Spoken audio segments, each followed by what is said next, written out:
So, I got the yellow ribbon. So, it's okay. How many times did you sit back just relaxing? Understand movements coming in, yeah, we got the packs in. I don't really wanna see no more traffic. Last pack just came in, let's get it out quick. I had a hard Wanna be okay, wanna be alright. number Wanna see the world. Hello, can you hear me? Hey. What up? Hey, all right. Mic check 1 2. How do we I sound? don't sound as stupid as I feel like I do. You sound great. Yeah. Okay. You know. Hot take. Yes. Uh. The hottest. All right, here we go. The hottest rapper in the game. So this is what I would sound like if I decided to be a writer, a rapper, a writer-rapper. Writer Or a rapper? mumble rapper. What if you Yeah. want a mumble rapper? You know. Have you ever thought about mumble rapping while you're on stage? No. What about just like I just don't. you do talk? I've heard you Yeah. talk. Well, I You have to at some point. Like Well, I do. It just depends on where I'm at, though, too. I try and I don't know why, and I'm good at it. Maybe because lately I just haven't been, like, really as into it as I should, maybe. Maybe I'm just... I mean, from my perspective, you're pretty into it. Yeah, no, I am. Yeah, I don't know. Well, because whenever you, like, kind of open up and you start talking a little bit, then that's when the birthdays start rolling out. Yeah. Did you do one birthday shout-out? And then it's Next just like... thing you know, everyone wants it. It's like, dude, it's Matt's birthday. No, it's fucking JoJo's birthday, man. It's like, shit, it's Emily's birthday. All right, so everybody- what's one of the most aggravating things? Dude, you would jump right into it. yeah. I love I've been I waiting need for to it. know. Right, well, No, he knows about it too. oh, dude, 100%. 100%. Yeah, I mean, the birthday shout-outs get a tad annoying. They can, for sure.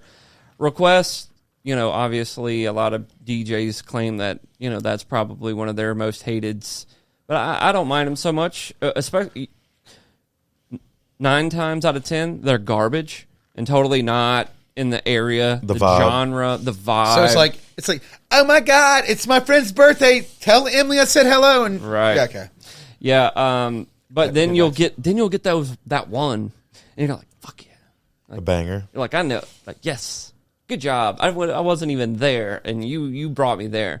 And then sometimes, you know, you just got to kind of keep an open mind because, you know, if you just write them off immediately, then they may surprise you, man. Yeah. So I'm always down for good surprises. You know? I like that. That's a good mindset to have. When did you start DJing? 2006. So I graduated in 2004. Went to Perk to play baseball. Moved home. And then So it must have been 2005-ish. Yeah. Because I'm on year 18. 2025 makes 20 years. So, Dang. So 18 years. Then I moved home. And, you know, our good buddy Jay Brown. I think you know Jay Brown, right? DJ. He was going by DJ Icy back then. Okay, yeah. So, funny story. He went by DJ Icy, I-C-E-E, forever. Ever and ever and ever. He was DJing. Did they play at Thunders?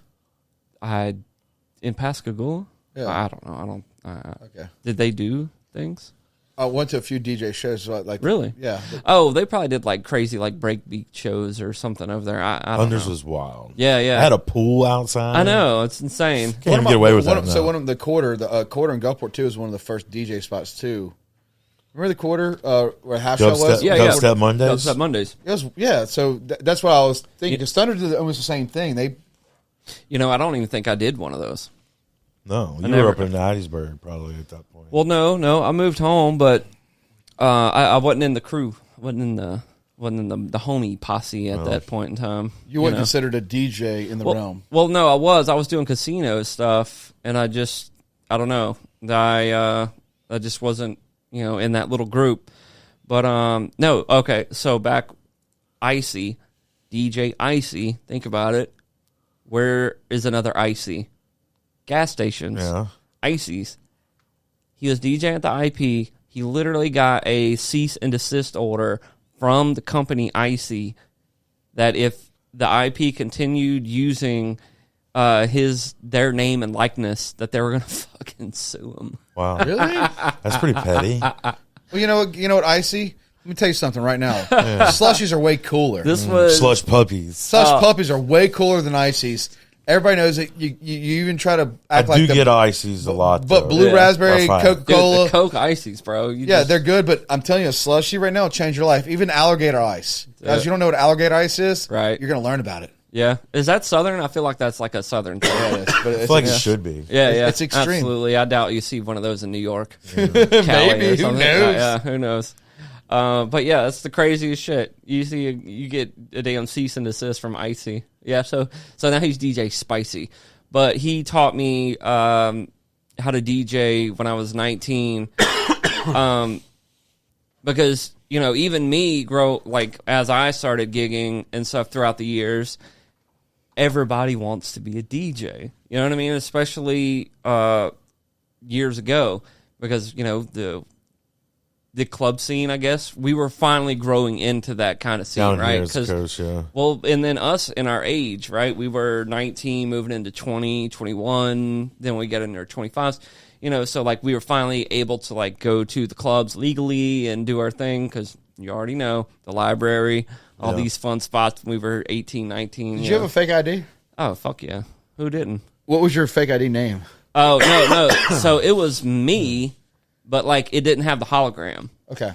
So like you had to keep it in the wallet. Yeah. If you took it out of the wallet, They knew. Done. bro. Right then Oh, and there. dude.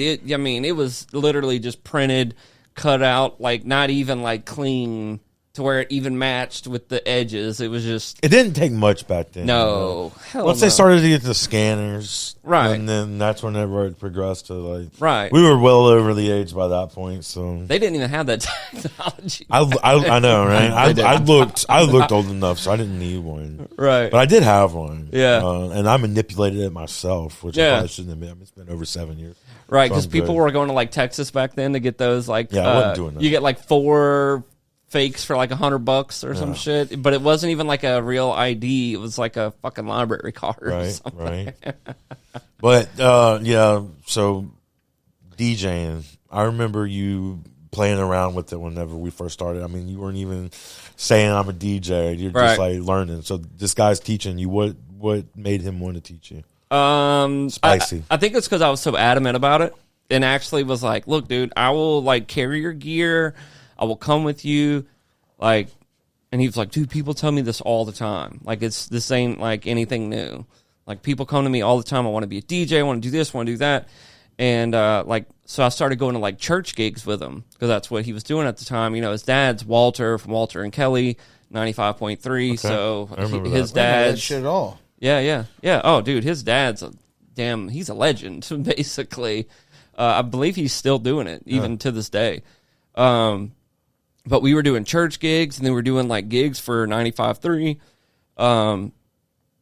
And then it just kind of moved into me buying my own turntables, which were the same ones that he had. How much were those? You remember? Oh, my God. Surely you had to save up for them. Like, Right, yeah. Well, so I think I bought, like, one, and then I had to, like, kind of piece it together. Right. And I literally bought the same setup he had. I think they were, like, $300 per turntable. So not cheap. CD player. Yeah, well, especially 2006. I mean, yeah. shit. 20 years That's ago. probably $1,000 now. Yeah. Right. We're in the whole, guys, right now we're dealing with a whole entire thing called inflation. Right. Oh, Where everything is $1,000 car note. yes. 100%. Absolutely. Even my car note.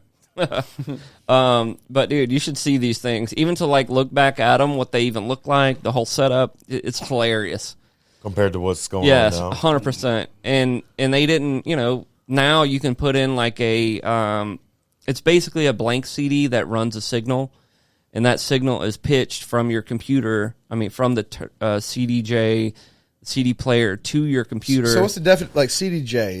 Is there a full name for that? Or I don't know. That's Pioneer's basically club standard player now, or well, it has been for the last probably 15 years. Like, so is it like a? I was telling It's Matt actually earlier when great. you're showing that earlier. Like we were watching James Hype, and it was like digital records, Right. pretty much. So like they figured out how to do digital records Right. on turntables. Yeah, basically, and I mean that's literally, whenever I bought those Newmarks, they're called Newmark Axis 9s. I think literally like a year later, if they didn't even they might have even had them then, was like their first actual CDJ. Upgrade. That's Yeah, sick. and that was where you could actually, that's whenever Serato came out, which is the computer application that will basically mimic your moves on the decks to manipulate the music.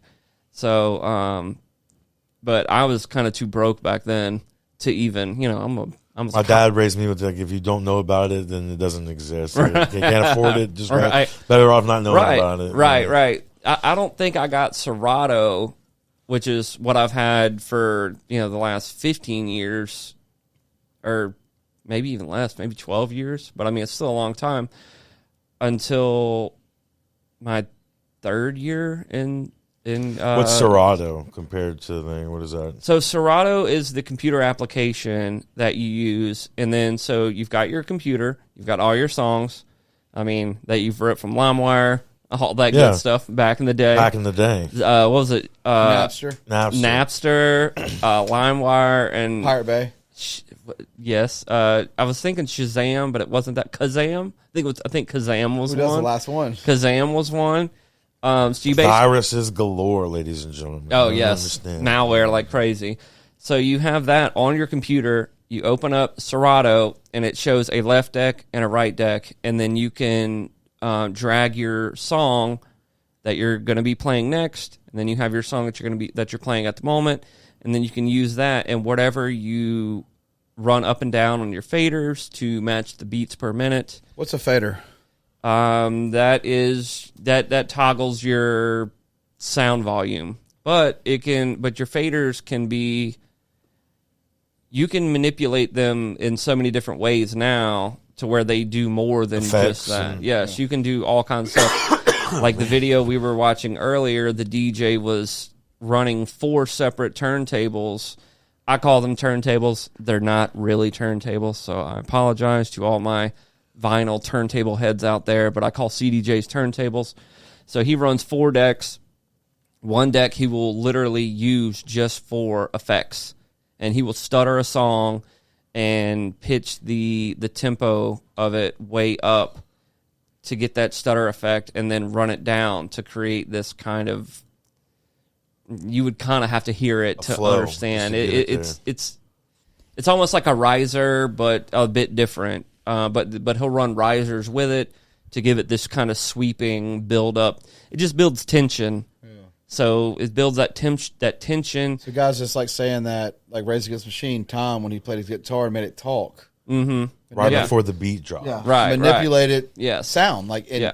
Yeah, it's fucking dope. So he's using it like an instrument. Right. It's really funny to hear the argument that says DJs aren't musicians, and I'm not saying we're musicians in the typical standard, I literally play this instrument, but DJing has came so far along today that it can be used as an instrument. You came to my house one time and we hooked up, what was that, some kind of audio on my computer, and it had every drum, every snare, and it was overwhelming. Right. No doubt. Oh, it can be. And that's kind of where I'm at with the controller that I have right now. I just got the new Pioneer Rev 7, so instead of having 2 turntables and a mixer in the middle, it's all built into one. It's called a controller. Well, I went ahead, I got the 2-channel controller, but it's got 8 beat pads on each side. So you've got 16 beat pads. You can choose to separate the banks, and you can have different instruments, different sounds on each one. Yeah. And not only can you... But it's like a 60 seconds, 20 seconds, 30 seconds? No, it's a fire. A piece of a second. Like literally, like a pull the trigger. Bam, bam, so bam, on bam. our little guys, if you're looking right here, like one of our beat things, our intro is me and Matt. It was figuring out with Jordan Matthew. Matt grabbed his acoustic guitar and started playing "Figuring Out" with Jordan and Matt. And I put it on the loop's too long, so don't push it. We didn't know, but it was like we'd walk in, like that was like our thing. Like he created like the very beginning of our "Figuring Out" with Jordan and Matt. But you're literally figuring out. That's 100%. Like, that was literally. mono. Yeah. That was mono. But you hit this red button right. If you hit it right now, Right. you're gonna hear. Everything else is like wah wah wah. Or just This one is our actual original intro. Right. Do you remember? Did you ever have a talk boy whenever we were kids? Ooh. No.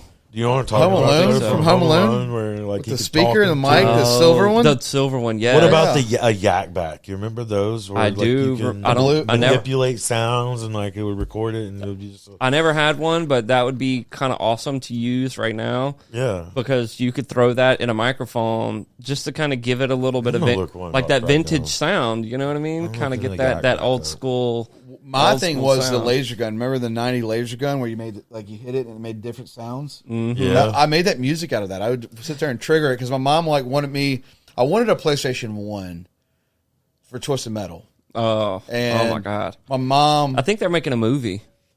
They have a show. A show? I on just Peacock. finished it. I just finished it. We can finally talk about Wait, it. it's out. Yeah, so after about 2 or 3 Yeah, episodes, it's it's really good. Oh my god! It's on Paramount. No, that's not Paramount. Wait, who's Paramount. it? Peacock. Tyrese Peacock. or Yeah. somebody like No, the lead? no, it's a guy. I just looked up Yak Back. I can't- It's a Captain American. The new Captain America Hawkeye. guy, yeah. No, Hawkeye. No, And the girl from Warhawk or some shit. I don't know. They made weird names. Yeah, we're gonna butcher Names are this. so. We're gonna fucking ruin All the the names. all the superhero names. But this one is. What's the cop movie with the Daredevil guy? I mean, the cop show on Fox. Shit. No, I can't remember. I don't have it.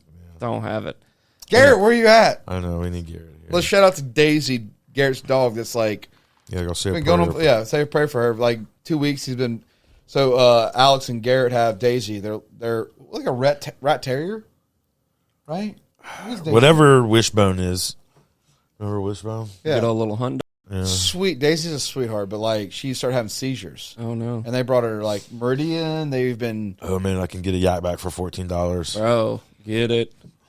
Because now we have capability to talk whatever shit we want into that thing, and then record it, and it's got that little bit of graininess, and it's just got that throwback sound to it. But also your equipment, this equipment, we Right. can record. We can say whatever we want and find the same reverb or whatever with the iMac to put on top. But that takes figuring it out. Right. And so this is like a pre-setting, and that's where I was going with this. Like these things are like a precursor Right. to these hot buttons over here. Yeah, because I literally need to sit down for a couple hours and like learn it, because I hate owning a piece of equipment you and don't know what to only do. knowing how to. I know. I feel like that's every piece of equipment I Right. have. I only know how to. I need my shit to go left and right and up and down just to get sound out of the left deck and the right deck, and that's it. But this thing does so much that I'd be doing it a disservice to only know 20% of it. And you've got all this YouTube videos and all these great outlets to learn how to use them. Resource. Yeah, well, just how to Definitely, just how to be creative. And that's kind of fucking respect. Well, man. that's just kind of something I feel like I've been lacking in over the years. Is I've gotten complacent and comfortable and stopped trying to push myself. I haven't put out a record in a long time, and you know, I love my son. He is incredible. Yeah, And, shout out Jet. but whenever Jody got pregnant, I just kind of that's been on the back burner. Obviously. I think that's natural. Yeah. You know, you go into like father mode, you go Right. into provider mode. Right. Hey, cheers, motherfucker. Like, But, Thank you, man. but I think Jordan. Jordan can prove that there's room for both. Right. I mean, Right. you know what? Oliver's 6, I'm about to be 6. Yeah, but I mean, but if and it falls under us, like it falls under if you do have a kid, if you want to give you the best advice, like have people that are creative around them. Like, Right. one thing I'll say is like about like Garrett and Matt, Uncle Garrett. And this is a real thing, like facts. Like, Whenever I walked in just now downstairs, Yeah. coming to No, me, he did to Are you- walk. He goes, "Are you here to play with me?" You know, No, he Yeah. did to Wall. He goes, Uncle Matt. He goes, he walked in. He goes, Uncle Matt. Is Uncle Matt gonna give me 5 minutes? Like, Uncle Matt gonna give me 5 minutes. And Walt went to his bedroom and like literally started playing with him and stuff. He's like, Bro, All right, you take Uncle Matt coming? And believe it or not, there's a level of creativity in that. Oh, yeah. I mean, I sat in that room with that kid and we built cars, and it's back to like, here's Legos and just whatever comes to your mind. And it's taking me back to that, mindset. And I remember having boxes and boxes of Legos myself and just sitting in my room as an only child, like tongue out, like focused. Yeah, bro. Get down, and they had names, and you're in the middle, and you lose that the older you get. Yeah, and, I had the Hot Wheels on the track that I would elevate, and it would dip, and I would let them fly, and it was like a Royal Rumble of Hot Wheels. Yeah, whoever was last. I've never done, so you used a pillow? A pillow. I never How'd used you a pillow. elevate the track? Or it had to elevate. I would tape it to chairs. Okay, I would start it on like my dresser top onto like a kitchen chair. And I would just tape it up with duct tape and just, boom, let's go. seeing innovative Yeah, children. just gravity, bro. Now kids are just stuck to iPads. Oh, my God. Well, that's the thing with Jet, man. I'm trying to, like, it's hilarious because I feel like he just picks up so much. He's never seen me, like, really talk on the phone. I feel like, and a lot of times if I'm on the phone, I'm either on my car speaker or something. Right. And then my mom sent me a video of him, like, she gave him a throwback little phone. If you've seen it, you would know exactly what I'm talking about. It's a throwback phone, probably from the 80s, early 90s. And it's literally got a little face on a little spinny thing. He literally put it up to his ear. It was like, Dada? And I'm like, oh my God, that is insane. Like, that is so cool. He's so amazing.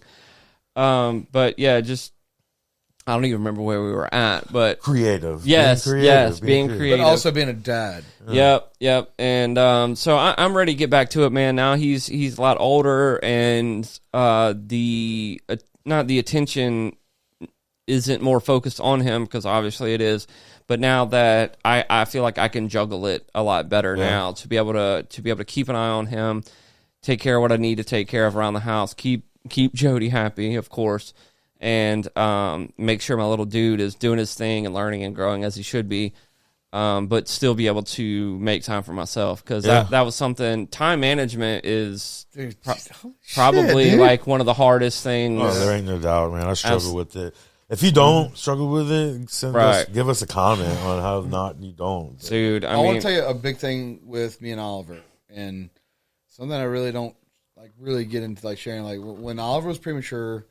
And at the time I was like fucking lost, wild boy. I didn't care. I was up till 6 a.m. fucking lived my life. And then me and Emily got together. We had a kid, and then Oliver came, like the responsibility of a child. I remember when Emily gave us the pregnancy test. I was sitting in the jacuzzi tub at our house in Hickory Hills. In Gaucher. And I hadn't seen her for a little while. I was, she didn't respond to text messages and stuff, communication. I mean, we dated for 2 weeks. But we knew each other. Right. Shout out to Carrie Joe for setting us up. I'll love you forever. Yeah, Carrie's the best. But I remember being in the hot tub, and I had it was the Revivalist. Oh wow. This good click. That's a good show. And I was sitting there just in the bubble bath. I'm talking about bubble bath. She came in Friday. We're like, I'm just fucking, my fists are up in the air, like, hell yeah. And she walked in really eyes blood red, just stressed. Like, oh shit. It was a book, How to Be a Dad and 2 Pregnancy Tests. Did you read the book? No. You still own the book? Right. Yeah. I'm going to read it one day. You're just like, what is this? Holy shit. I remember calling. We were both freaking out. It was but I was at first I wasn't freaking out in a negative way, but I'm like, holy shit. Well, right. I mean, being an adult caught me. Yes. 100%. Growing up caught me, and I was just like, it don't matter how old you are at that point. I'm like, and it was like calling my mom and my dad and being on the speakerphone and being like, you're about to be grandparents. And they're like, they're screaming you done won 4 Super Bowls. Right. Woo! Oh, my God. Woo! And it's and I'll never forget that. And I was like, it'll be okay. Yeah. And it's ever since the step away of life. Oh, my God. And that's what I'm saying. And I get that now. Right. I want, and I'm still working on it from selfish, selfless, whatever we do in life. But it's this giving up a part of a territory. Yeah. Like a personal spot. Like even me and Oliver were sitting the other day, we're having a conversation with each other. This is like, what's so funny? You'll love this. He's like, I want to play Fortnite. I was like, well, you know, I was telling you like, what, 6 months, like a couple months ago, we were like playing Fortnite. Like we put it in front of his face, play it. He's like, and then the other day he's like, I really want to play it. Nice. And that's like, you're taking away from our spot. But it's cool to like, PlayStation. Yeah. Dude, that's awesome that he's like, you know, grown enough to even be able to like Tell you what he wants. scares me. Yeah, dude. Jet he's not there yet, man. No, he's coming. It's coming Yeah, soon yeah. enough. Oh, right. It'll be a year, and you'll be like, oh man, I missed the sweet think little. about this though, like when he said, like when you walked in, he was like, when he walked in, he attacked and was like, Uncle Matt? Where's Uncle Matt? Yeah. It's all about Uncle Matt. Yeah. I'm so proud of you. And I have to say this, like, I really am proud of you because it is a transition. Yeah. We're all doing it, and you're an amazing artist. Like, let's get introduce him. Yeah. Walter Pennington, ladies and gentlemen. It's only been 30 minutes in, so or DJ Walt or DJ Hyphee. I want to Hyphee. DJ right? Walt was what it was. Yeah. It's Hyphee now. Well, you know, that DJ Walt, I guess, is super official because that's when you start. You can't forget. Well, but if you look at the mugshots photo of it burnt to the ground, the only thing standing is the billboard. Wednesday, quarter liquor, DJ Walt. Yeah. Yes. I will love that photo forever. I probably need to get it framed. Thank you, Ron Savell, Will Taylor. You're Sorry the about best. y'all's loss. Yeah. Y'all made out like bandits. So. You know, I seen Will the other week because for my birthday we went out to Glory Bound and hung out, and he took care of us. But I got to see him the week before, and we were talking about that, and I was like, dude, you like literally gave me my first start. Like literally, he literally gave me my first start, and I don't know who they had DJing. I think it was DJ Tracy. Great DJ. I believe he's still doing it at Hattiesburg. He's helped me a ton on some things since then, which is really cool to just kind of, you know, to throw some things out there and then have a guy like that reach out. Because, you know, before I'd even had my first gig, he was like who I looked up to because he was the one like out here doing it. And Will, I was like, dude, you literally gave my first start because I think I went up to him. I don't even know if Courtney was working there at the time because that's whenever Courtney and I dated, Courtney Schimper during college, and she was bartending there, but I was like, dude, I want to DJ here. And he was like, well, give me a mixtape. I'm like, mixtape. I'm like, what? Okay. Is that a cassette tape? Right. Like a little, like a CD. So I think I put together like a little 15-minute mix that I recorded. Right. And like recording back then wasn't as easy as it is today. Did you have you had your talk voice? Right. I don't even remember. Did you have a burner? Yeah. But I don't even remember how I even like put it recorded together. this back then. I have no idea. I don't know if I played it and just had a mic set up or what it was, or if Serato. I don't even think I had Serato. Was it digital though when you sent over, or was it on like an actual disc? Like, Yeah, it was on a CD. That's what I'm saying. He had to have a burner. So he had to have a burner. So he had to make the 100%. That's what I was asking. So like when he was making it, he's like put it on the CD as a burner, and then it's like signed mixtape, like Little White. That's all, shit like that. Like it's like, oh, bro. And then passed around from friends. You made 25 of them. Right. Yeah, dude. And turned that into him. The next thing you know, bro, straight up quarter liquor DJ every Wednesday, Hattiesburg. Let's go, on dude. The spot, it was awesome. And at that point, all right, what were what was your mindset? You're picking top 100s, or were you going straight to what you liked? How'd you pick what your I liked. Okay. Didn't even know anything different. You know what I mean? Because basically, what I liked was what the fraternities and sororities liked. It was Lil Wayne, all that shit. Snap Your Fingers, Throw Some D's. All that shit from back in the day, dude. That's still bang. Showing our age now. They still bang, though. They do. Still bang. No, all right, hold on a second, doubt. though. Stop buying starter jackets because that's our shit. And I tried to buy one the other day, and it's just like $300 now. What? Yeah. No way. So, what were they back then? I don't know. Probably They're probably 100. No, it was like $60 for our parents. Was it? I thought it wasn't that much. It was, it's like $60, $80. But I'm saying, like, right now, it's like our starter jackets that we always fucking wore. Wow. Is a fashion statement. Right. eBay's got them for $900. Wow. So I DJ'd for McDonald's this past week. So it was Meredith and her husband's. Greg? Yes. I believe it was his parents, their retirement. I believe it's his parents. I'm not sure if it's hers or his. But anyway, they had been there. It's their 43rd year. They were retired. So we did this party. Shit, I lost it again. Sorry. I lost it again. So they had the... uniforms. Talking about starter jackets.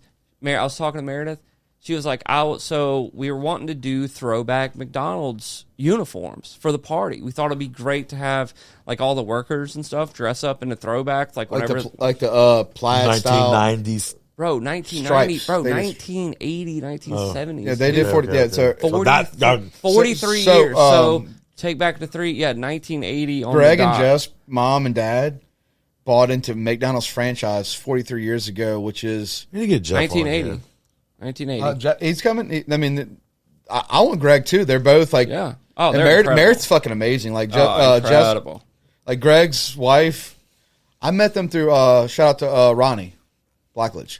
He passed away, but Ronnie, you're one like dopest motherfucker He's the ever. OG for I met him sure. through Marty.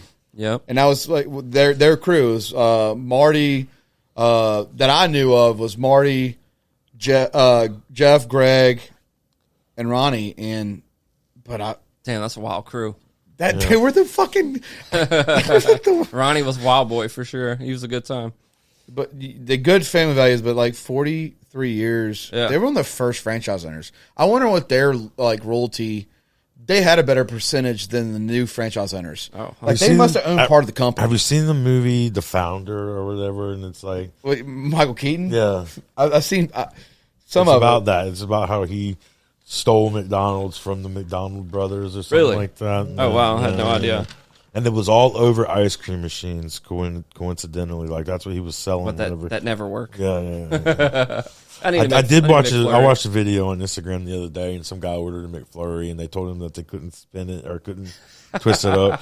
So he like waited till no one was looking, and then he walked in there and he put the machine up to it, and it worked. And he spun it all up, and they caught him doing it. Oh, wow. And he was videoing it the whole time just to prove a point that sometimes they be lying. Right. But so Meredith and Greg looked at the old school uniforms for the whole team. They were like $400, $500 for the set. Really? For a 1980s, Like, 1970s. surely could have got somebody in China to recreate it. Bro, and But no, it's got to be a collaboration, so it went with a strict company or something. dude, she's like, I can't believe we didn't hold on to these uniforms. Yeah, It's right? like, we'd be sitting on a fortune just on uniforms from the 80s. Hindsight. Like, What do you see over there? That basketball. What do you remember? That basketball from Pizza Hut? oh, yes. It's 93 right there. Bro, the D'Iberville Pizza Hut was the jam. Still No, is. no, but I'm saying like, remember when you bought a it's, pizza? it's not as good as it No, was. but remember when you bought a pizza? Yeah. And you, what, 93, 94? This is 95, Back 94. in 94? But like, Yeah. you paid $7 and you get that basketball in that corner right there. $7. Damn, $7 is a fortune in 93. I had Garrett in here doing our money breakdown the other day. Did he? Oh, nice. I mean, Yeah. I think $400 though for a uniform, but like I'm saying, like this stuff's going up with all the Pizza Hut shit. A yak bag's only $14 until people watch this and start to flood the Right. market and buy They're that like, $14. yo. I tried to buy a Gap jacket too. Remember the Gap with the pocket? I One do. that you roll up. I bought one and Yeah, got you got a scammed. pouch. I lost $33. You got scammed? It's like 3 years ago. I was going to buy it as a gift for us. It was Where'd you get it at? It was a eBay. yap. eBay. eBay, huh? Yeah, it was a yap, not a gap. Yeah. A yap. Ouch. The internet, man, it's a cold, hard place. Dude, absolutely. All right, so back to DJing. I know whenever, me and you grew up, we all grew up. We've known each other. We're all from around the same area. Mm-hmm. The fact that you would collab the way that you did back in whenever I was paying real close attention, like you would send a portion off of the song, and y'all had this tight network where everybody would kind of put their work in. Can you kind of go into detail on that? Or? Yeah, so technology is your best friend and worst enemy, and over time, it's been a lot of fun because it lets you connect with guys that you will probably never meet in real life. I mean, there's been tons of guys that I've been able to work on music with, and have never met them. So basically, you've got a platform like Splice. So Splice is the platform now that is kind of like the industry standard.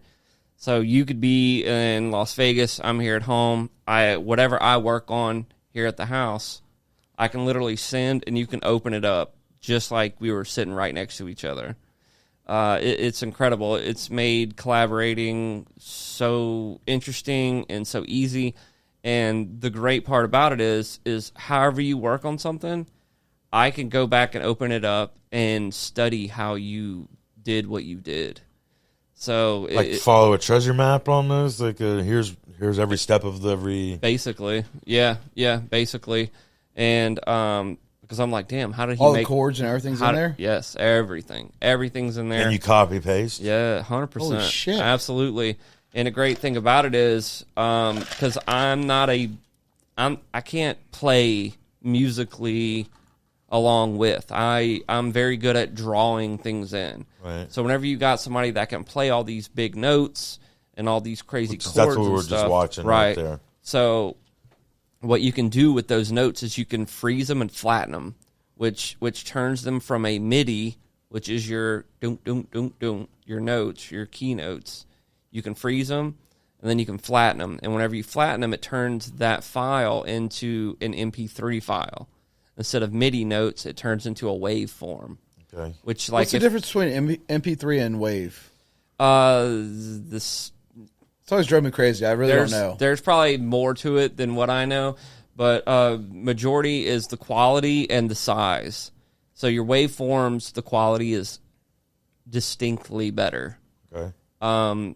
Some of these bigger DJs and some of these bigger productions, a lot of them might be using waveforms instead of MP3s, because whenever you get on these higher end type systems, They got more processing power. they're clearer.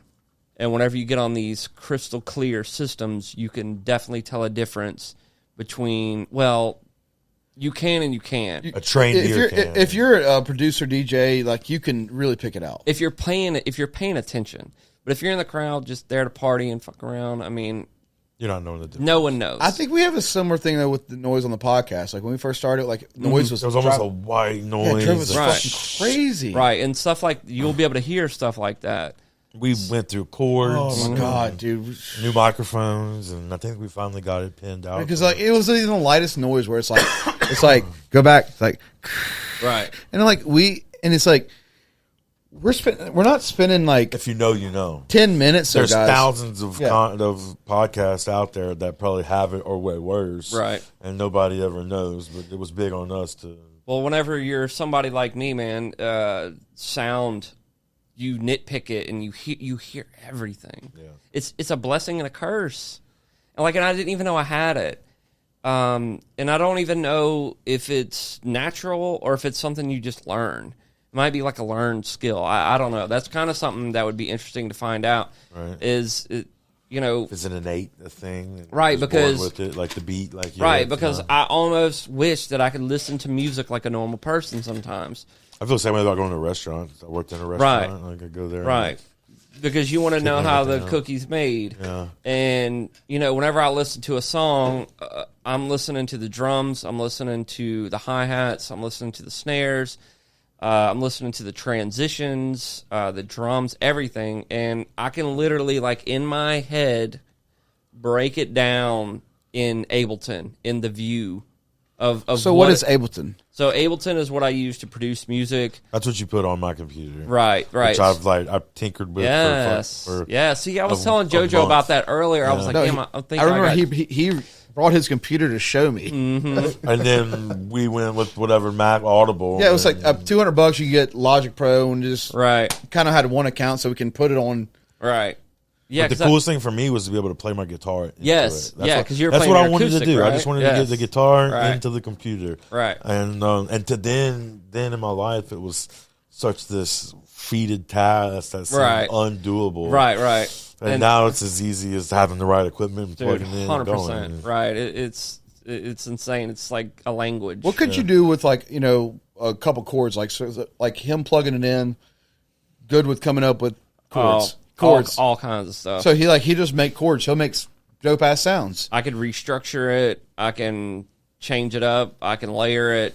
I mean, I can. So you're a producer. Flip it. I can. That's what I was going to ask. Like, so what took you from playing in the clubs, which you still do, but from that guy in college playing, in Hattiesburg to actually mixing with other people? Like, what pushed you to that point and producing more? Out of kind of necessity, because I learned that if you didn't learn and try to progress, that you're going to get left behind. If you're just a guy that's just up here playing tracks and that's it, you're not making your own edits, you're not producing your own music, you're not kind of pushing yourself, that you're going to get left behind and could potentially kind of phase out. So you're a fake DJ. Fake DJ. I mean, I wouldn't go that far. I mean, there's still guys that they're playing, they're entertaining. You're right, and some of those guys are great. Yeah. But that just wasn't who or what I wanted to be. And so it basically kind of started out as I would just make edits. So I was making, there was this group of DJs, they're called the Crooklyn Clan DJs. They would sell edits on this website, Crooklyn Clan DJs, whatever. I've been downloading their music for years. You pay for it, whatever. And I'm like, dude, this is insane. Why the fuck am I paying for all this? Like, why can't I just make my own? So you started out by making your own edits, mashups. I would take the beat of one song and then take the vocals off another, layer them up, make sure they're in key, make sure it all sounds right. And it doesn't always have to be in perfect key. Sometimes two songs might sound great together and they're not in the same key. It's weird. There's a book, like playing blackjack. There's a book to it, and then sometimes playing off the book makes you more money. It's strange how that stuff works. Yeah, well, don't go against the grain, kind of. Right, and so basically I started making my own edits, and then making your own edits turned into, oh man, maybe if I worked on this and I had this idea, I can do a little more. And then a little more turns into a little more. And then the next thing you know, you're making your own original records, collaborating with other DJs. Right. One of my most memorable things, I was super proud of you and did it, was the Chiefs intro song. Dude. And that's what's so crazy is I feel like that's like one of the biggest things. Well, you're I've humble, done. dude. I'll be honest with you. You're probably too humble. Right. Which isn't a bad Maybe. thing. I remember that. That shit was fucking dope, though. Yeah. That was like one of the biggest things I've ever done. But if you came up to me and was like, "What is one of the biggest things you've ever done DJing?" I probably wouldn't even remember that. Really? Yeah. But you've done some big things. Yeah. You've exceeded, most people's lifespan in this career field. I mean, you did Post Malone, right? Yes. You opened for Posty. Yeah. What else have Yeah. you done? I'm thinking I can remember some things. I've opened for Wiz Khalifa, met Wiz, done remixes for Wiz, done remixes for MGK. I've worked with a lot of cool people. Gone on Benjamin music festivals. I don't think he really knows how much he's like. I don't think he himself. I don't really understand. Like he knows. I don't. Like, his impact. No, of he that. doesn't. No. This is like. I'm just. You really don't. Like this Yeah. is fascinating. Like, I don't. The things you've done, man, is. It's been like shout Top out tier. to Top hey, tier. the Van Cleef crab sandwich is a dope thing. I enjoy it. All right, but Walt's from Van Cleef, guys. I miss you better have a Dairy Dream. statue for that boy because he is literally brought a different style of music from the coast. Oh, well, yeah. It's definitely. fact, but I mean, it's something that I was just curious. Like he really doesn't know. Yeah. No, he doesn't. But I mean, how many covers do you have? I think I'm at 9. Yeah, so there's a little fuck. proof right there. But I haven't won one. I think I've won one in the last 3 years. But so, like you just said, you've kind of know. let some other people get the light. Yeah, which is fine. I wanted to hit 10 to be a little selfish. It's never too late. I wanted to hit 10, but I've enjoyed it. It's been really cool. But the Chiefs thing, so that story was really kind of strange. Strange to me, I guess, because anytime I get kind of these like big opportunities, they're just off the wall and kind of out there to me. I'm like, holy shit, what? Yeah, this is the Kansas City Chiefs, the football team, right? And I think this might have been Mahomes' first year, which I haven't talked about. Who was that punt runner? The punter returner that song came out was like the baddest motherfucker. Tyreek Hill. Yeah. Probably. Was Yeah. it? Yeah. Hill, the fastest man on the planet, Yeah, basically. he had 2 touchdowns and like 200 yards yesterday. Right. Sunday. So this guy from Ole Miss Howdy, Tony. hit me up on an email, and it came through SoundCloud. I think he hit me up on SoundCloud first. And anytime someone's contacting you via SoundCloud or even sketchy, through email, skeptical. you just Suspect. 99 times out of 100, it's bullshit. Yeah. So this dude hits me up. He was like, dude, we would love for you to do this thing for us. He's like, we've got an idea.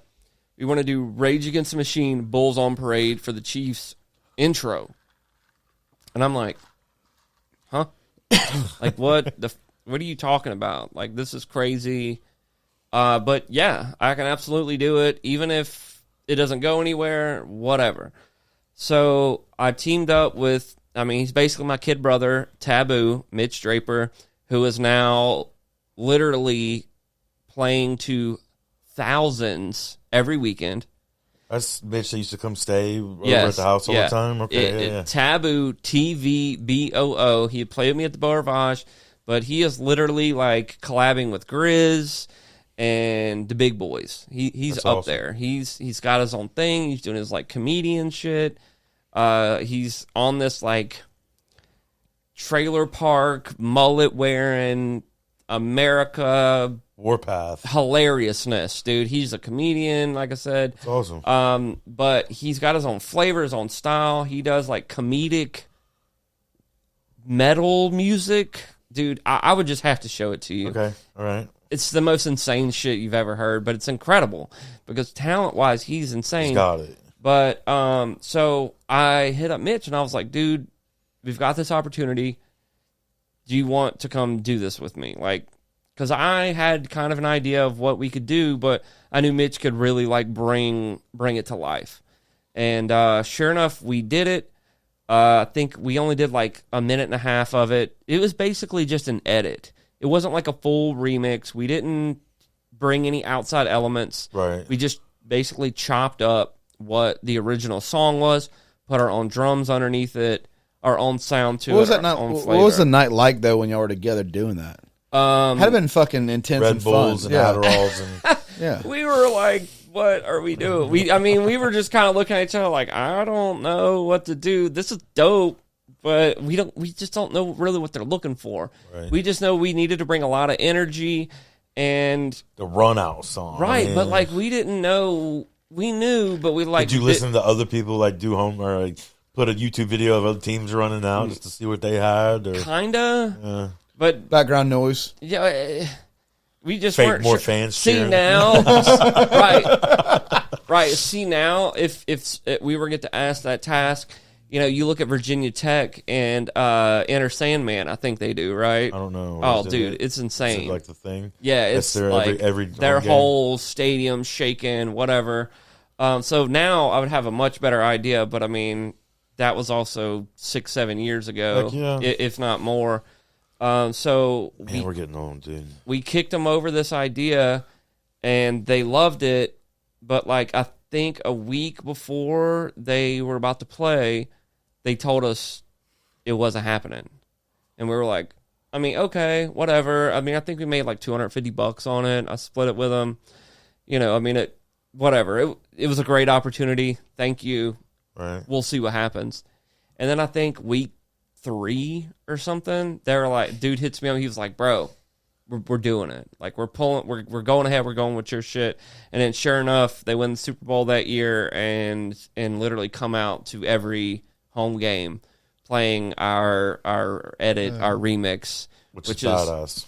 fucking insane, man. Because like I've got some video actually. I don't know who, but they set up a camera like on like the field goal or the end zone pylons, and it's like them coming out. Like it's not like drone footage above the players, but like you can see the crowd, you can see the stadium, you can hear what's going on, and dude, it's insane to kind of like look back at stuff like that and think that like, damn, you did that. Like you got a chance to do that, And that's incredible. that So would- thank you for bringing that up Yeah, because there is talent, like I said, bro. I kind of even forgot about it, to be honest. No, so we were talking about Plowed earlier, and like I was telling you, like this dude's got mad skill. Yes. And like the stuff that he has worked hard on. We put up earlier on YouTube, has 26 subscribers. We were listening to Can't Hurt, which Yeah. is our intro to our podcast. Right. And I was telling him, he's like, my biggest problem is I can't find people that will write, make music, But it's like, just back to talent. Like he's got it. Right. You got it too. Like you could take just that probably right there and the equipment we got in here and make something out of it. I would say you're more, DJ is a kind of a known thing, but you're more of a producer. Like you understand. Producer. I dropped deuces. Deuces, yeah. Deucers. Deucer.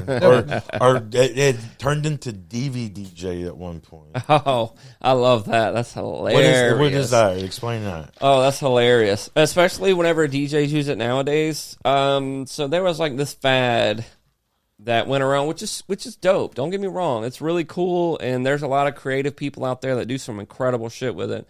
So basically,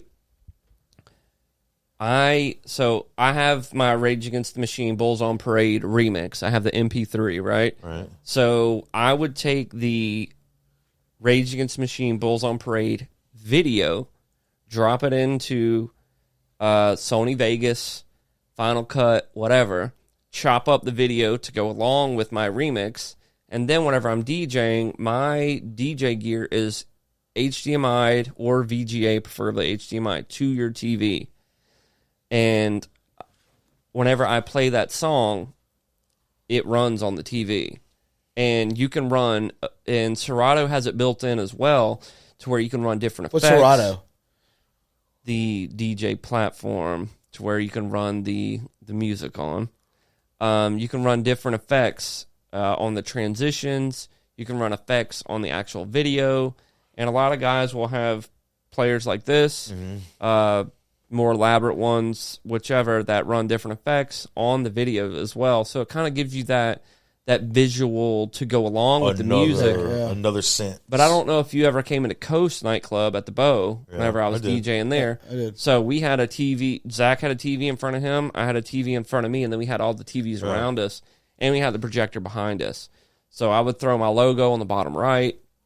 We would run specials and whatever that it's like a football ticker, or a sports ticker that runs. Could have been across selling it. advertising to businesses. Yeah, actually, yes. They probably did that. Yeah. Somebody has, or they probably still do it. They did it. Buffalo Wild Wings, Right. The Coast Wing did Night. it. Dude, the Right. Coast did it. They subtle, but they did it. Right. Like different, like poker, I miss the black. Coast, man. They don't have anything there, dude. like, Shout out Tony, we love you. Yeah. Bring it back, dude. Like I understand it's like you make more money in sport betting, and they got bourbons, but come on. Oh, dude, Tony's at the Pearl now. I know. Yeah.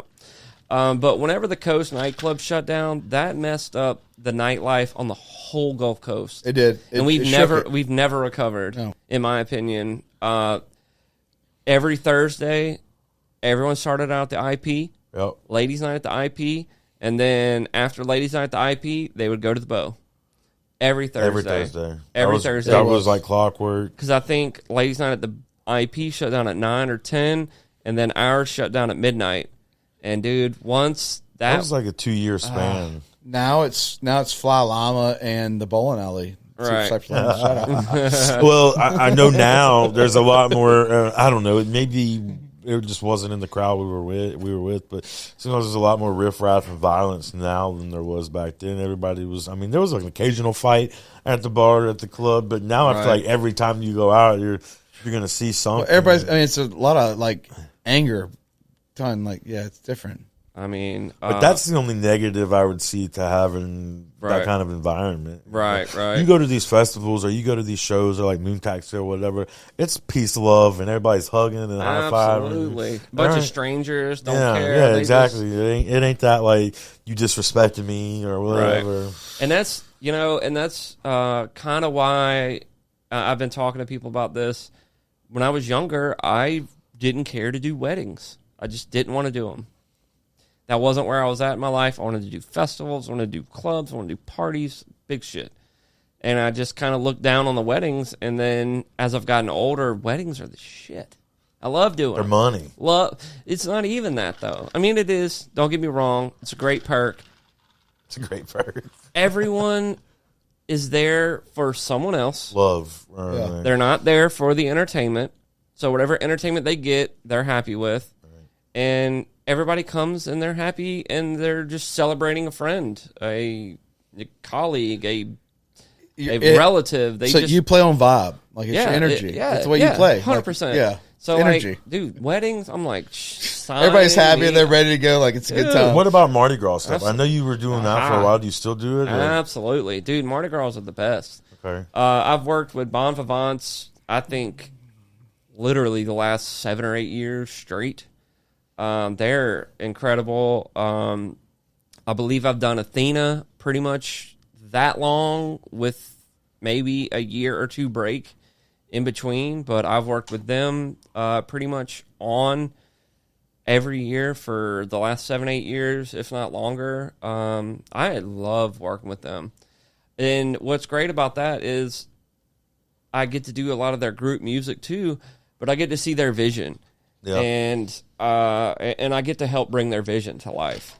And that's probably one of the most gratifying things because that's like a creative outlet. Yeah. You know what I mean? Like, because, you know, I'm a creator and it's a creative outlet for me because I get to help them bring their vision to life. And I'm actually working with a few right now and do that as well. So that's really cool, man. I enjoy doing it. You know, I get to make a couple extra bucks and be able to help them out because a lot of these groups, because, you know, they change different leaders every year, right? So why do they do that? Well, what's the whole thing behind? But what's the whole thing every year to change it? Well, to get a different perspective. It's a lot. So in Neptune, like we try at least 2 years. Every year at the end of Neptune, I'm like, all right, anybody want to be the line lieutenant? And it's like crickets. Well, it's a lot of work too. It's that. So a lot of times people get to pass that workload off. Right. But also, yes, what you just said is to kind of add a different flavor to it. Right. Which is why this year I'm learning how to delegate things out to other people and just I had to make it, you know, light my load in that sense. Right. I mean, think about, you know, a lot of these girls and Neptune too, a lot of the fellas. I mean, you got families, you got lives, you got work, you got this, you got that. And then to have to dedicate another 100, 120, 150 hours to the crew, man, that's a lot. So, you know, to have, I mean, I couldn't imagine somebody or even me having to, like, that's your job every year. Yeah, you're like, dude, you're trying to hand that shit over. It's back to the creative outlet. And I mean, honestly, that's kind of what led to my inspiration into me and Jordan teaming up here was I'm sitting there doing this stuff and I'm trying to take what's in my head and turn it into a production, right? Or something somebody else can see, touch, hear, feel, right? Trying to put pen to paper, and make it, and Jordan had been doing it for decades, right? I was like, watch how easy it is, and he kind of just took me under his wing and showed me. I think being creative is like it's a gift that we're all given. Like it's the best gift because it might not make sense to a lot of people. Like I was telling you earlier, like it doesn't make sense to most people. Like if you make things. If you're like I was talking about sports, like people like watching football, and that's something that y'all people share that. But like, there's a thing where like you want to be creative, right? Like, I was watching one of the Saints game the other day, and they had graphics.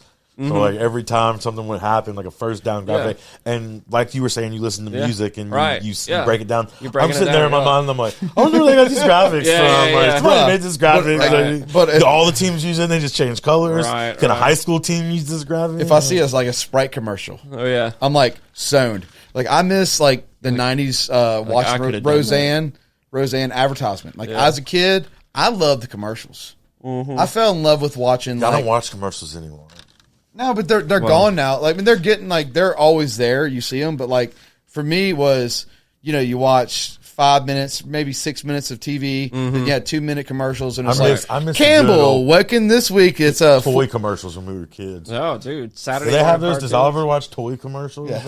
Are they still a thing? But no, not really. But I put them on. No, they absolutely are. Armstrong. Okay. Bro, you just need regular cable. I feel like I still see a Nerf commercial every now and then. Dude, you just need regular cable. All right, so I do have the satellite or like it's like 12, 13 channels. Yeah, I just don't ever watch. I don't ever flip over. Bro, turn it on Saturday morning. I guarantee there'll be tons of commercials geared toward kids. Okay. I'm not just missing out on I don't have a kid yet. But that was like commercials inspired me. Yeah, like to watch like the Campbells. It was like who's Little Caesars. Little Caesars cereal commercials. Cereal commercials. Tony the Tiger. You had to hit Lucky cereal Charms. commercials, bro. They were the jam. Then you get the toy in the box, bro. Shit. Do they still have toys in the boxes? I hope so. I get kids cereal. They don't have toys in the boxes. like you watch Double Dare and all of a Kid sudden got choked on. A kid choked on it. Well, you're watching and their Double- parents sued him for like Right. $1 billion. All right, so let's talk about the upside down 360 truck that nobody ever bought. You know the one I'm talking about, where it flipped on its side back. Yeah. Could drive on both sides. Yeah, that was like Nobody ever did that. It was always a commercial. We always see. They had a lot of advertisement dollars. Creepy crawlers. Like you make your own fucking worms and shit. Yeah. Like it got me.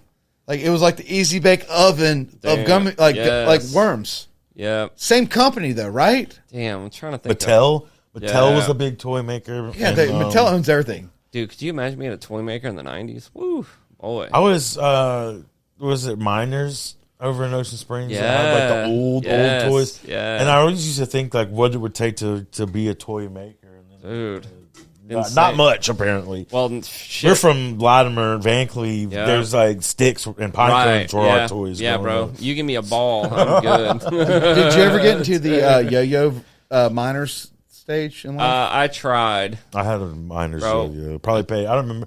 I remember like I thought they were expensive, but I don't remember how much I paid for it. Well, probably because you didn't pay for it. Mom and Probably Dad so, did. yeah, Yeah. probably right. It's like going to Walmart when you're like, am I getting a toy today? Yeah. Like, bro, No. Like, this isn't Walmart. I did not come here with you guys if you did not get me a $5 fucking Ninja Turtle. Just so you know. Yeah, like, why are we here, bro? Yep. Toy section first now.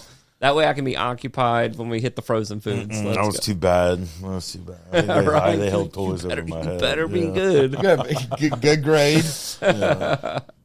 Go into like you doing music though. Like when you went DJ, like the whole DJ world.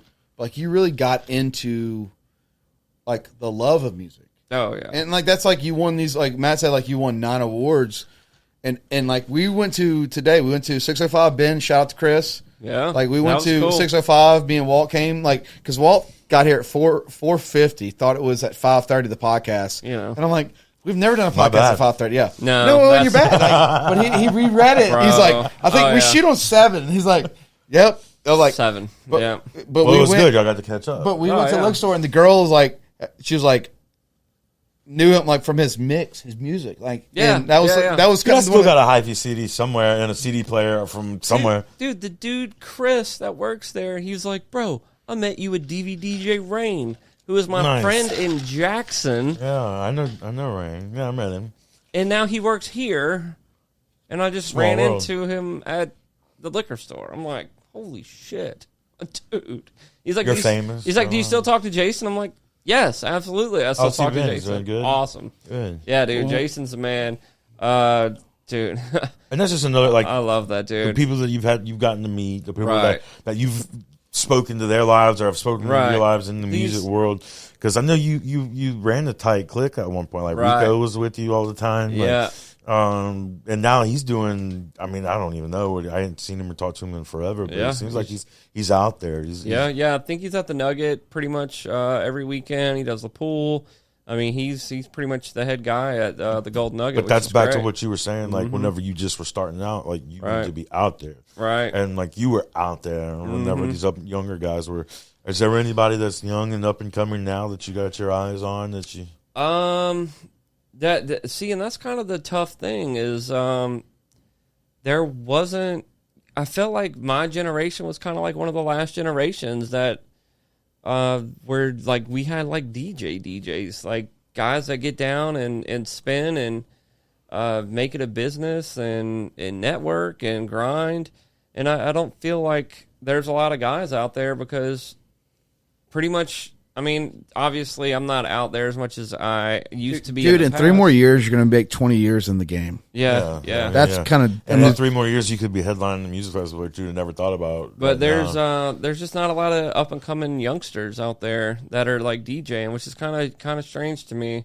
But I don't know if it's technology or what. But Do you think you do you think that if you would have went to LA and moved there full time or moved to other cities, would it be different? Because honestly, at the coast, like I love the Gulf Coast, but we were talking about earlier before the show. It's like the music scene, like.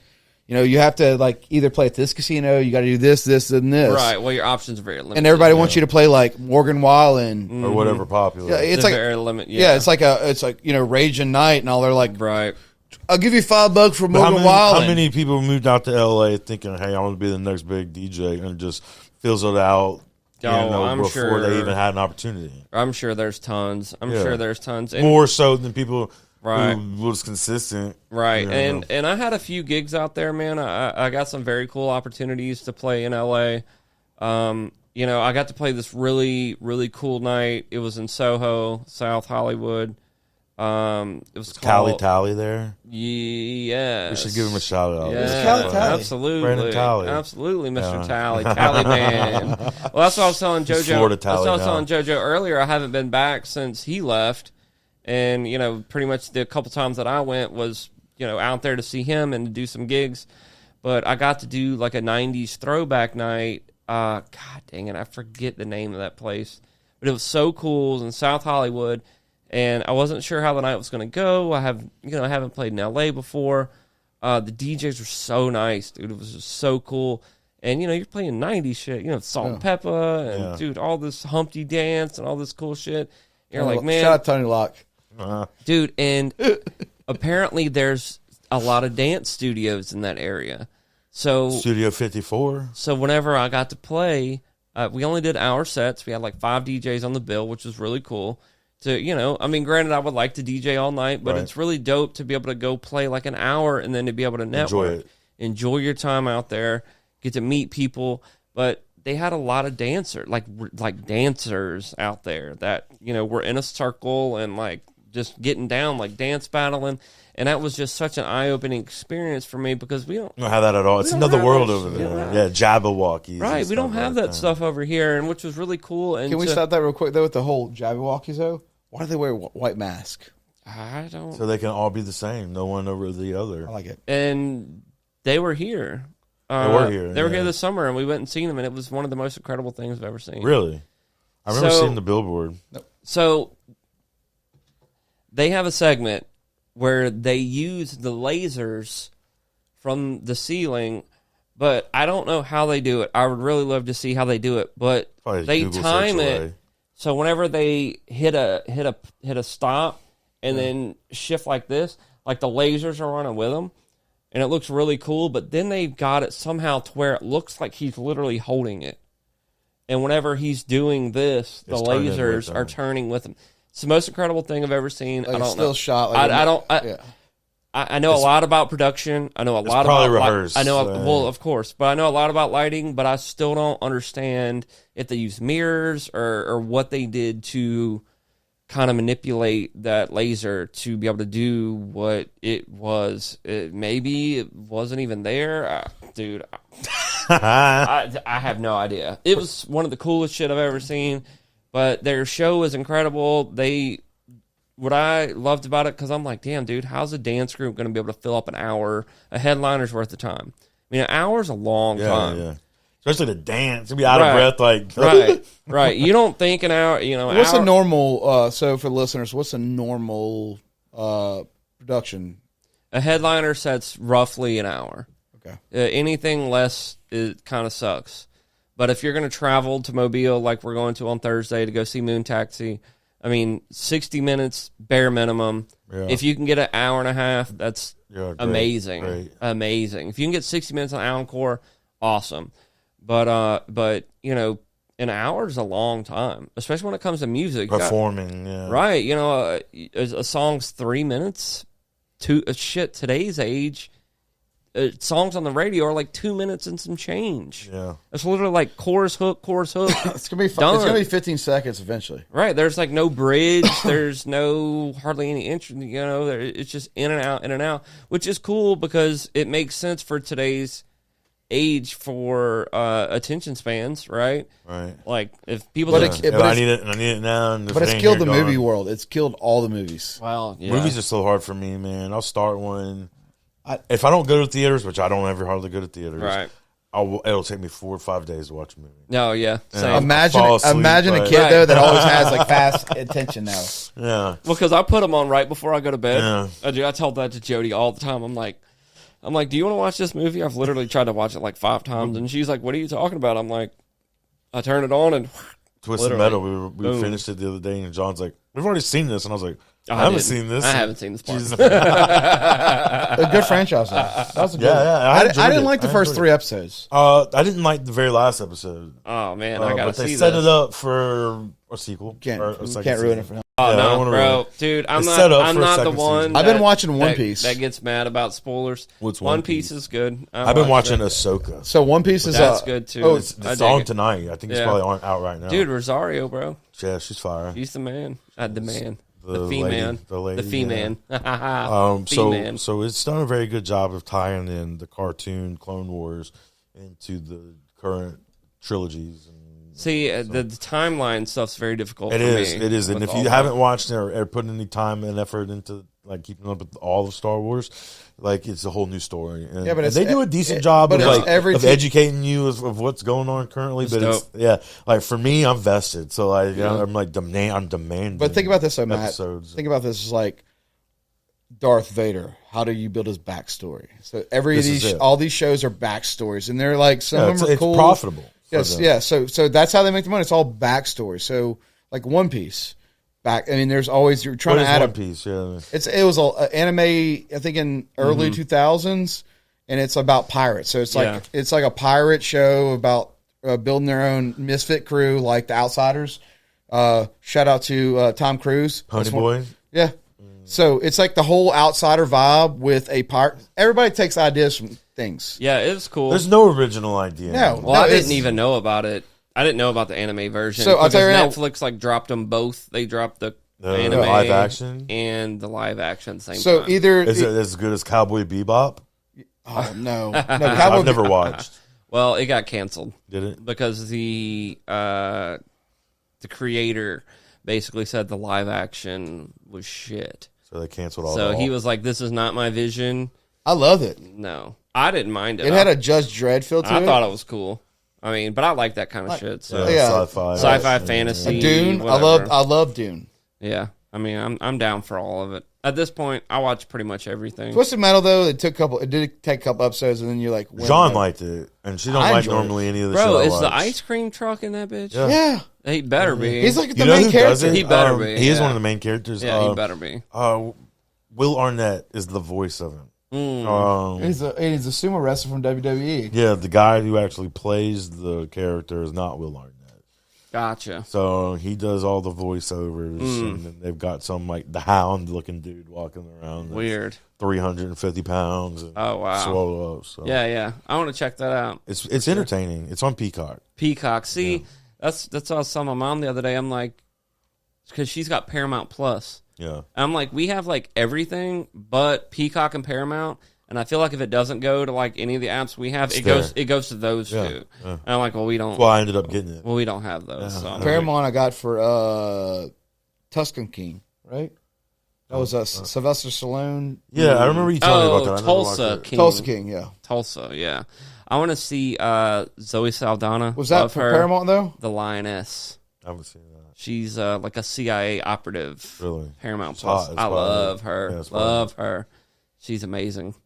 She's got like the highest grossing. I've been watching some of Narcos right now. It's been entertaining. I didn't know Pedro Pascal was in it. Yeah. Because I like to catch things later on Right. when I can binge them. I Right. hate Yeah. the Every 2 weeks. Yeah. Or every week. well, especially when it's only like a 30-minute episode. Oh, yeah, it it's like, dude, sucks. you're making me wait a week for a 30-minute episode. It's bullshit. Now, who did Jody meet? I don't think it was Oscar Isaac. Is he one of them? They remind me of the same person. Okay. Pedro Pascal and Oscar Isaac. One's the Mandalorian. They look like the same to me. I don't know why. They're just like the same person. Might as well be. Yeah. But I say that about me and Joe Williams. yeah. I'm just kidding. Yeah. Who's Oscar? I'm trying to think who's Oscar is. Oscar, he's Oh shit, he's yeah. He's that guy. I've been watching that guy. I also been No, he's a watching pilot in Star. Like he's always been like a main pilot. Okay. Yeah. Winning Time. Have you watched that? Yes. That's been dope. I watched the newest episode last night, which is the Lakers dynasty with Magic. That's really cool. Magic Johnson and Kareem Abdul-Jabbar. It is pretty neat because we weren't alive during all this. And I'm a history guy. I love history because that's what I got my degree in, was coaching and teaching. So if I was going to like teach, that's what I was going to teach, was history. I've just always been infatuated with history. Did you know any of that? Because like I'm watching it and I'm having to go back and Google it. No, not really. So I'm like, did they really win here? Or did they win this? And I'm like, no. Yeah, me neither. Because I mean, that was whenever we weren't even born yet. It was in the early 1979 in the 80s. I mean, oh yeah, it was that late? Yeah. Huh? That was whenever. Like, I think we're in like 83 now in the season. Yeah. Yeah, that's why I just love history, and so watching all these shows that kind of brings all this stuff to light. And like you said, I'm over here like Googling too. I'm like, dude. Spoiler. And Jody's like, did this happen? I'm like, that's what Sean's asking. She's like, did they win this one? I'm like, no idea. I think there's a certain point of like, drawing in the audience, like writing the storyboard. Right. They're trying to fib on it, but they're trying to act into the history of it. But they're also creators too. They know what they can manipulate the human emotion to invest into a character, or manipulate you to hate a character. It's all retention. Yeah, 100%. And that was like you said earlier. Though, was like I seen a thing on retention is like 15 seconds now. Mm-hmm. It's sad. I always heard that. We were talking about this the other day. Fish have a 5-second mind span. A memory span. Oh, that's what reset. That's like a Dory. Yeah, just Finding Nemo. It's a real thing, though. I mean, it really is happening. I can't. Some adults are like that, right? So yeah, and that's kind of why I'm like, I want to be on Jet. Like, hey, pay attention. Don't be a dumbass. Pay attention. Don't be like your dad. I think you're going to be a good old father there. Oh man, I don't think you have to worry too much. Yeah, he's so much fun, man, and Jody's so incredible. She's just so good with him, man, and not that I didn't expect her to be, but just to kind of think of both of us not being parents whenever we first got together. I mean, to now, right? And it's just like, damn, it's just growing up, man. Yeah, it's crazy. Yeah. It's so crazy to see. It's like, damn, dude, I already. I knew you were an incredible person. So to see you be an incredible mom just makes me love you even more. So it's just been a lot of fun, man. It's just been so cool. Yeah, Jody's the best. Well, dude, we're super proud of you. Do you think like y'all's first like 6 months, so like what was that like? It wasn't the best. That's for sure. Is anybody's? Yeah. No, but having a kid, like the process of adjusting to a parent, though. Like, first 6 months of being a fucking parent. First 6 months of parenthood. Okay, got to be more specific. Okay, sorry. Dude, the first 6 months was great. I mean, this whole ride's been really, really great. To be quite honest, she kind of took over and just knew her role and didn't harp on me too much. And Jet just. That's what I was telling Michael Farrell not too long ago. I'm like, dude, the first 4 or 5 months of him being alive, he basically didn't want anything to do with me. Because mom fed him, mom slept, with him, like took care of him, like so. Any break I could give her, she appreciated. But Jet knew, like he was like, mama. Yeah. So, like, for him, like, as it got closer to, like, 8 months and closer to a year, like, dada. So, it's been a lot of fun, man, to see. It's always been mama boy. It's always been mama. Oh, bro. It's mama always. Mama all. It's all. I'm telling you right now, it's mama. Even right now, it's mama always. I'm a mama's boy through. It's mama. Dude, I remember your mom being so supportive of you and coming to like every single. God bless her soul. She's the greatest woman. Yes, she is. She would come to every one of your shows and come in there. She's You'd the stay up late. Yeah, just to hear her boys. Dude, play. she worked the door at the paint party we did in Hattiesburg. That's crazy. We had Crisley. Yeah, we had Crisley at the paint party in Hattiesburg. That's awesome. And yeah, she worked the door for that party. And all the way in Hattiesburg. Literally drove all the way up to Hattiesburg. Could we get your mom on the podcast next time? Yeah, absolutely. Come in with you. You're going to come back and do another episode. Yeah, dude. What'd you think? What'd you think? Is this the first one of these you ever done? Yeah, I believe so. So, like, were you nervous or? No. Okay, good. No. You don't seem like it. It's You've family. owned it. Yeah, right. Family, dude. I've known you guys forever. I did the Rock podcast. The 228 or the Sound? Yes, the Yeah, Sound. yeah, Yeah, Jared and Kevin Kevin. and Jared. Yep. They're fan too. Yep, they're awesome, man. So I did theirs probably 3 or 4 years ago, and they were incredible. So it was a lot of fun. I was probably a little bit more nervous for that than, there's no nerves. Sorry to make you nervous. No. I've been here for 4 hours. You're in. Yeah. Hey guys, if you want to check out Hyphee, he's got a SoundCloud like a motherfucker. He's Look him up. Tell him a where they great can find dad, and honestly, gotten like Pretty talented. Me and Brooks, we're from Latimer, so he's Van Cleve. He's probably been a staple in our music like he's probably community 2 miles forever. away from us, and he was one of our first friends to ever even think about being a DJ and learning about an instrument. And we kind of followed him and went to his shows, supported him. We're kind of like if you think Cash Money when Little White hit your town. That's how we did with our boy. So Hyphee, shout out to you, won a lot of awards, but he kind of started the whole being a DJ. I didn't even when you even told me. I remember being in Matt Garcia's G-Wagon or Bronco, and you said you want to be a DJ, and we both laughed at you. It's facts, but he does it. He's a producer. He's an artist. He's a father, and he's shout out Van Cleve. Build a statue. Well, I was Bring Dairy Dream back. because I was selling. Yes. I was selling lyric sheets in middle school. Yeah, always hustling. Always be hustling. Like literally. So yeah, tell everybody where they're finding you, where they can find you. So SoundCloud.com, DJ Hyphee. Go to Spotify, Hyphee, Hyphee, not PHY. All platforms, man. Yeah, just come check us out. And I got some more stuff coming out. I've been sitting on a lot of stuff. I've just been That's the lazy. best. Been lazy and just ain't Yeah, put so it out. you got some softballs laying around. Yeah, just ready to, pretty much. And yeah. when he's ready to drop them, he's coming on the show, tuned. and we're going to give you some samples. Yeah, that'd be a great idea actually to go ahead and maybe do like a little, Let's make it happen. just do like an EP and just drop whatever. I think I've got 3 or 4 at least. Cool. So I could just do a little Fucking right. little EP and we can do like a little I'm down. listening Let's set it up. thing and get it rocking and rolling, bro. That'd be dope. Walt, great.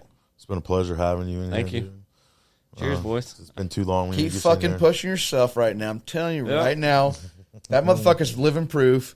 Go to Van Cleve. You'll see what I'm talking about. Love you. Y'all be Hashtag good. Sting 'em, St. Martin, all the way. Peace.